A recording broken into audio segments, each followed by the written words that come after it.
Hey church, how are you doing? I hope things are going well for you. Here it is, day 17 into our uh, basically isolation, self-isolation, and only 29 days to go. I suspect that you're like me. I was hoping that, as the president said was his desire, that we would be back at church on Easter, but that's not going to be the case, and so we're going to continue to do what we do virtually. Um, just though I let you know that our staff is working really hard. We're trying to bring some special dynamics to our Easter celebration just to really build our hearts up and encourage everyone as we go through this season together.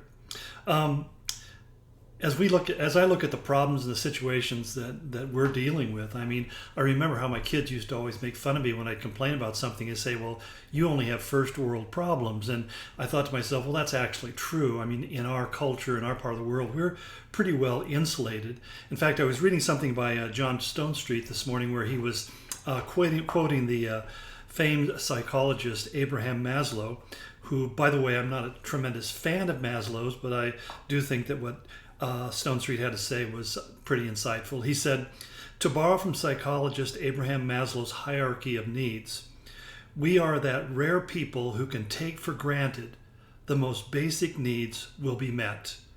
Few of us have to worry really about food, clothing, or shelter, and next level worries about physical safety and security. All those things are highly mitigated for most of us. And though loneliness is certainly a growing problem, most of us have embraced the idea of family and friends, at least on our own terms. What's left at the top of Maslow's hierarchy is self-esteem and self-actualization. Only societies, he adds, that are able to take more essential and basic needs for granted can seriously entertain those worries, such as much less reframe them as fundamental needs on a par with health and basic survival.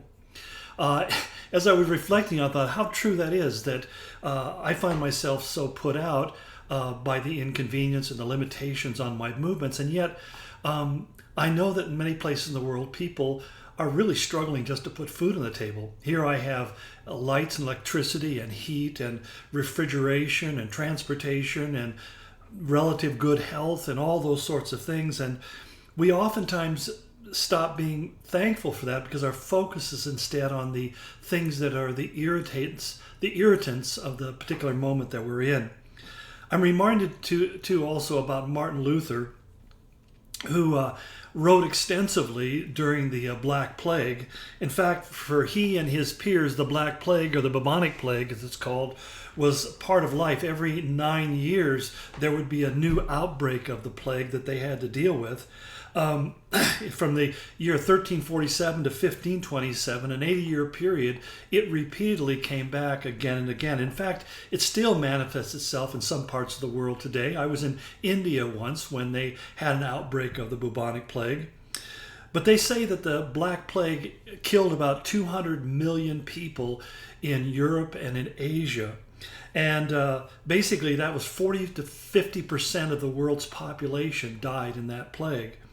And next time I talk with you, I want to share a little bit briefly from Luther's letter that he wrote during that time, especially addressing the issue, how should we respond in times of plague?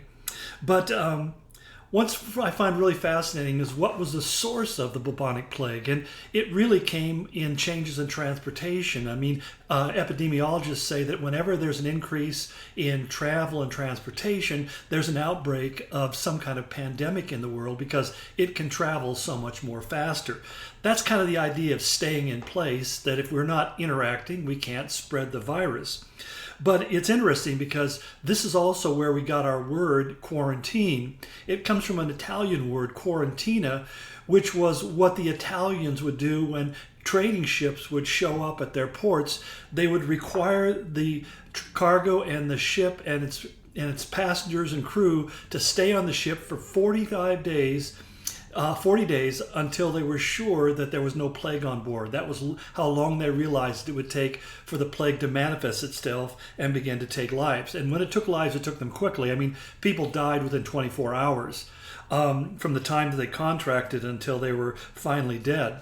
But it's interesting that word quarantinum literally means 40. And so that's where the word quarantine comes from and how it came in to be used in our culture. But I think one of the things that's important for us at times like this is always to maintain a biblical perspective on what we're going through. I was reminded of what the writer of Hebrews said in Hebrews 12:4 when he wrote, "In your struggle against sin, you have not yet resisted the point of shedding your blood. All this is for your benefit, so that the grace that is reaching more and more people may cause thanksgiving to overflow to the glory of God." You may not feel this right now, and as many times I don't, but he says all of this is for your benefit. It's all for your benefit. You haven't shed blood or literally been killed yet. And so he says you need to recognize that God is working and start thanking him right now for the work that he's going to do in your life in the following weeks because of the circumstance we find ourselves in. I don't mean to diminish how challenging this is for some of you, especially when it comes to the fact that today for many people their mortgages or their rents or other payments are due at the first of the month. But at the same time, there's something that happens inside of our hearts and our minds when we say, Lord, I thank you for this thing that is happening, because even though I can't see the good in it, I'm believing in faith. I'm confessing in faith that good will come from this. One more passage I want to read before I close, and that's in 2 Corinthians 4:16, where Paul writes this. He says, "Therefore, do not lose heart. Though outwardly we are wasting away, yet inwardly we're being renewed day by day. For our light and momentary troubles are achieving for us an external glory that far outweighs them all. So we fix our eyes not on what is seen, but on what is unseen. For what is seen is temporary, but what is unseen is eternal." Focus upon that which is eternal. Thank God for the moment you're in. I hope you'll take a little bit of encouragement from these words today. God bless you and go in his grace.